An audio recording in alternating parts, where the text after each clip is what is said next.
Me gustaría venir a visitar el lote, vino y miró cómo estaba aquí y de ver el entusiasmo de todos los que estaban ese día trabajando, dijo: les voy a dar un regalo, lo único que les voy a pedir de corazón es que no se van a robar ni un solo peso de lo que les voy a dar, pero pasen la semana entrante y les doy 1.200.000 pesos en materiales para que construyan la casa modelo, para que la gente vea qué es lo lindo que van a tener y por qué es que se van a esmerar de ahora en adelante. Dijo: y una vez hagan la primera etapa, les garantizo que les consigo todo para que la amueblen. Y de paso les abro el crédito de todo lo que ustedes necesiten, cuenten conmigo. Y ese fue el apoyo más grande que tuvimos nosotros, porque desde ahí todo lo que se necesitaba se hizo acuerdo de pago, pero él mandaba todo sin ningún problema. Y la casa modelo fue la primera que se construyó, se hizo el primer piso, se amobló, eso era una belleza, y eso pues nos mantuvo. También. ¿Cómo? Se amobló el segundo porque Sarrún nos amobló las piezas con camas y cortinas, que recuerde que el instituto no nos quiso prestar la plata porque eso era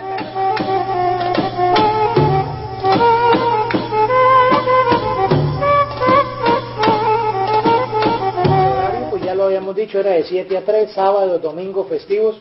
Había la flexibilidad de pagar. Si usted llegaba tarde, pagaba multa. Si usted no venía a trabajar, debería enviar un reemplazo o pagar el valor del día para que la asociación pudiera pagar pues los jornales que se dejaban de trabajar. Pero la mayoría venía porque no teníamos plata y teníamos para pagar las cuotas mensuales.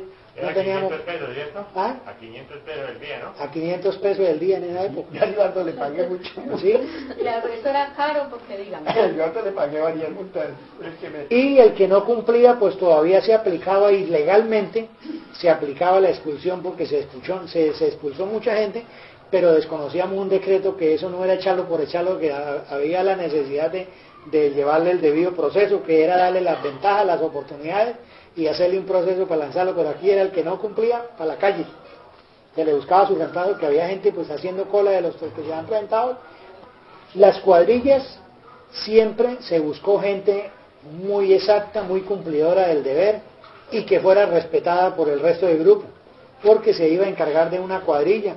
La una era para preparar la mezcla, la otra era para trasladar tierra, la otra era para abrir zanjas, la otra era para ir a traer el ladrillo, para ir a buscar la arena, para ir a buscar la piedra, ¿cierto?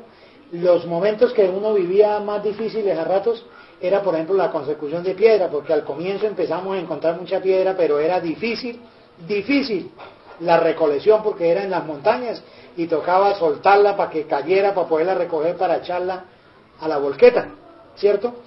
La arena la empezamos a traer de la quebrada que tiene el título o el nombre La Picha, su mismo nombre lo dice, es la pichera del Río de Oro, el desagüe del Río de Oro en Girón, y allá tocaba meternos descalzos y en botas como fuera, y salíamos con sarna como fuéramos, pero que salía el viaje de arena, y del Río de Oro también sacábamos arena.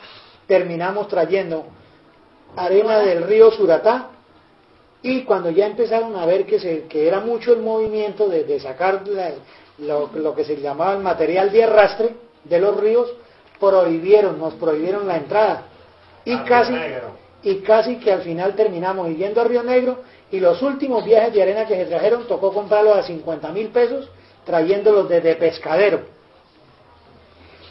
¿Qué nos tocaba hacer? Cuando nosotros llegábamos, nos tocaba muchas veces trabajar horas extras. ¿Por qué? Porque nos prestaban la maquinaria, y si nos prestaban la maquinaria, pues la ilusión de nosotros era que entre más trabajáramos, pues mejor para nosotros, porque más material traíamos. El problema se presentaba cuando se varaba una volqueta y quedábamos por allá ya a punto, ya que haciendo fuerza, que ya no vamos con este viaje, y resulta que se varó la volqueta, que se le partió un eje, que se pinchó, que no tiene repuestos, que vayan a Bucaramanga, busquen, que miren a ver a quién llama, y nos daban las 9, las 10, 11 de la noche por allá al pie de la volqueta, porque varados igual que la volqueta, o coja a empujarla cuando se quedaba metida en el río, y sin plata, todo sin plata, ¿sí?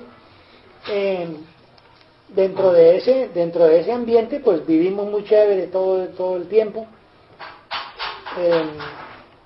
La alegría que nosotros sentíamos era bastante. Hacíamos la cuenta regresiva del ejército, siempre decíamos ya llevamos tanto construido, nos falta tanto, dentro de tanto tiempo nos van a entregar, y eso nos hacía el acelere. Había algo curioso, que casi la mayoría de las cuadrillas colocaban las mujeres más bonitas que teníamos nosotros en el programa y la echaban adelante para que nos hicieran trabajar a nosotros, porque nos decían, bueno, muergan, a ver, alcáncenos, y ellas adelante y nosotros tire pica detrás de ellas. O sea, eso era chévere, se vivía un ambiente bonito.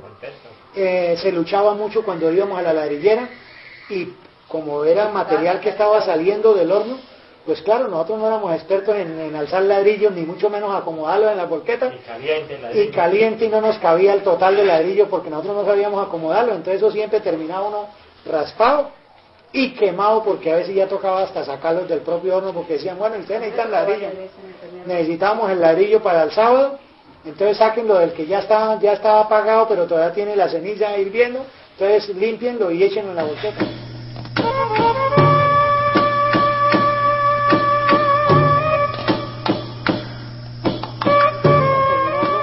Hasta que se dividió la urbanización en 2 etapas. Y las demandas que hubo pagos. Hubo demandas porque cuando nosotros compramos el lote se cometió el error de tramitar la licencia de construcción, pero nunca se pensó en el futuro, en un posible encerramiento que nos hubiera sido supremamente fácil hacerlo. Pero había un camino de herradura de 1 metro que nosotros nunca lo reconocíamos. Pero de todas maneras se vinieron las luchas cuando ya se fue a encerrar el lote, y resulta que ellos cogieron ese camino y por ahí reventaban las cercas, se entraban, se robaban el material, hacían las necesidades y lo que podían llevar se lo llevaban, hasta que nos tocó nombrar vigilancia privada, porque eso era incontrolable. Ya cuando hubo vigilancia privada empezó a mermar la cuestión, pero cuando ya terminó la urbanización fue el dolor de cabeza, porque hubo heridos, hubo guerras campales a machete, a ladrillos, a palazos, por el bendito camino, que para ese entonces era 1 metro, pero ellos pendiaban lo que se llamaba ¿cómo se llama eso? De cuando piden un camino que es muy antiguo, la servidumbre. Sí.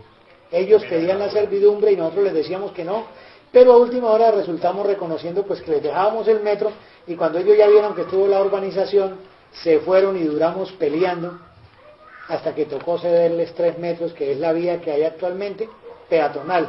Vehicular en caso de un accidente, que se necesite algo de urgencia, pero más que todo es peatonal porque es de 3 metros. ¿Cuál es? Que es la escarpa de la 107.